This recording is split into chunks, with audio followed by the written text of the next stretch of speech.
This is Radio Taiwan International.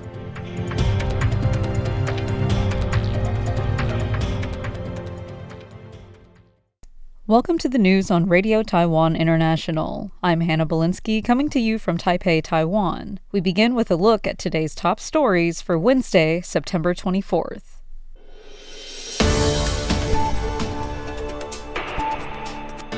Ko Wen-je to remain free on 70 million NT bail as prosecutors drop appeal.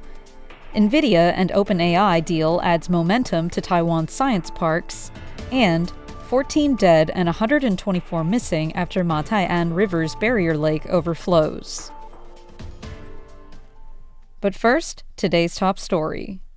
Former Taipei Mayor Ko Wen-je was confirmed Tuesday to remain free on bail of 70 million NT in the Core Pacific City corruption case after prosecutors said they would not appeal a recent court ruling. Taipei prosecutors said they respected the district court's decision in line with the principle of promoting litigation. Ke, who is former chairman of the Taiwan People's Party, and Taipei City Councilor Ying Xiaowei of the Kuomintang were detained and barred from visitation for 1 year. Both were released on September 5th on bail of 70 million NT and 30 million NT respectively. Prosecutors later appealed, citing Ko's contact with witnesses against court orders, but the Taiwan High Court sent the case back for reconsideration. The district court upheld the bail ruling on September 15th. The prosecutor's office noted the court had clarified restrictions banning contact, harassment, or intimidation of co-defendants and witnesses. The court also required electronic monitoring and phone surveillance as part of bail conditions. While prosecutors expressed doubts about enforcement, they said they would focus on arguments during trial and would not extend the appeal period, which ends on Thursday.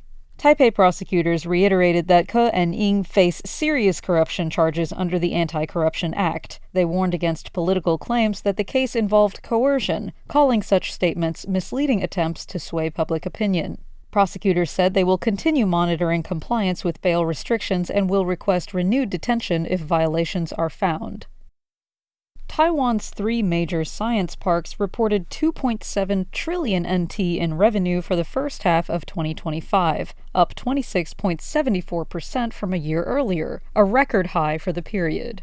The National Science and Technology Council released the figures Wednesday at a briefing on park operations. It said global high-tech industries benefited from the rapid spread of AI applications, along with rising investment in cloud services and edge computing, while semiconductor demand remained robust. Hsinchu Science Park generated 820 billion NT, an 11.47% increase from the first half of 2024. Central Taiwan Science Park posted 540 billion NT, up 8.14%. Southern Taiwan Science Park contributed 1.38 billion NT, surging 48.78%.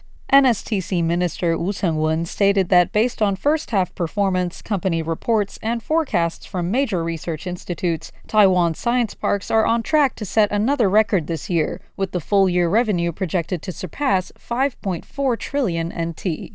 The revenue generated by companies in the science parks is a direct contribution, boosting tax income and supporting employees. But it also has an indirect impact by strengthening the capital market and making the world more willing to invest in Taiwan.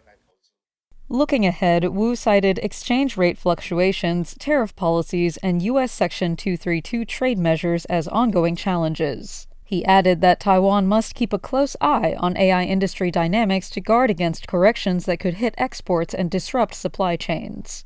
On speculation about an AI bubble, Wu said development is still in its early stages. No matter how applications evolve, he stressed, semiconductors remain essential, and that is Taiwan's unique advantage. Meanwhile, U.S. chip giant NVIDIA announced a strategic partnership with OpenAI, pledging a $100 billion investment to build next-generation AI data centers. Research director of the Taiwan Institute of Economic Research, Liu Peizhen, said U.S. cloud service providers are expected to spend about $350 billion this year. Growth in 2026 was initially expected to slow, but the NVIDIA OpenAI deal has added new momentum to the global AI race. She said Taiwan's complete supply chain, from TSMC's advanced processors to servers, industrial computers, and robotics, positions the island to benefit, with AI and semiconductors set to remain strong into 2026. This will inevitably push other competitors and AI players to keep investing in infrastructure, sovereign AI, and new chips. It becomes a cycle of ongoing investment, and next year's AI spending could exceed expectations. Heavy rains brought by Typhoon Ragasa caused the barrier lake at Matai'an River's landslide dam to overflow Tuesday afternoon. Cabinet Secretary General Zhang Dunhan said Wednesday that 14 people are confirmed dead and 124 are still missing. Per Zhang, communications and power have largely been restored in the disaster-stricken areas. Deputy Economic Minister Lai Jianxin, who has expertise in water conservancy, has been dispatched to Hualien to coordinate efforts to integrate resources from the central and local government as well as the military. The Hualien County government stated they urgently need essential supplies and support from all sectors. Nearly 4,900 reserve troops are on standby, working alongside police, firefighters, and search and rescue teams to check each residence one by one. Although the floodwaters have receded, significant silt and sediment have accumulated, blocking roads and requiring a large-scale cleanup effort. Transportation Minister Chen Shikai visited the disaster zone Tuesday evening to direct the Highway Bureau to restore the area in 3 phases. The plan is to build a temporary culvert bridge by mid-October, a temporary steel bridge before this coming February, and a single-track permanent bridge before the end of the next year. The project will be expensive, but we will seek the support of the cabinet. The Transportation Ministry will also urge the Taiwan Railways Administration to increase the number of shuttle trains between Hualien and Guangfu in order to transport disaster relief personnel to the area more quickly. The Matai'an River Bridge collapsed within seconds as powerful floodwaters rushed through after Typhoon Ragasa. A bridge in Hualien County collapsed on Tuesday afternoon after being hit by rising floodwaters from Typhoon Ragasa, leaving bystanders in shock and scrambling for safety.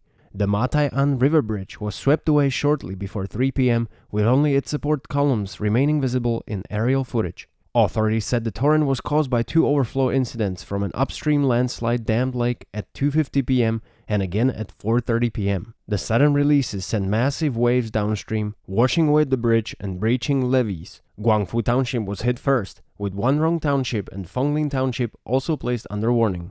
Eyewitness video captured the dramatic moment as water surged over the bridge before the entire structure tilted and broke apart. Towering waves nearly a story high carried the debris downstream, turning the water dark with mud and sediment. Residents could be heard shouting in disbelief as the bridge collapsed. Local officials urged residents to stay away from riverbanks and move to higher ground. While some vehicles managed to turn back in time, others were swept away by the surge. With repeated overflows possible, Hualien County authorities called on to the public to remain on alert to safeguard their safety. Phyllis Koski for RTI News. Terrorists have threatened the National Palace Museum's 100 Treasures, 100 Stories, Treasures from the National Palace Museum special exhibition in Prague, Czech Republic.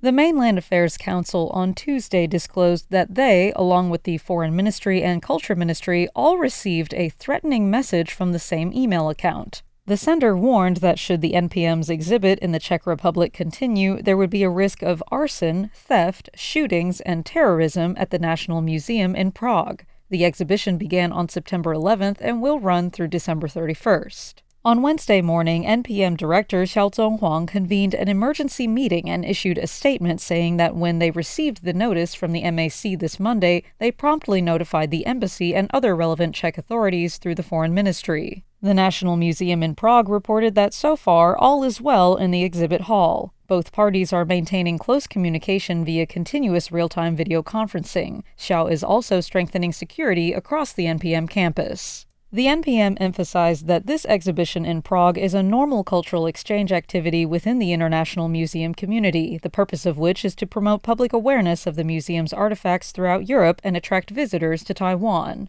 They condemned the threat and urged respect for cultural exchange.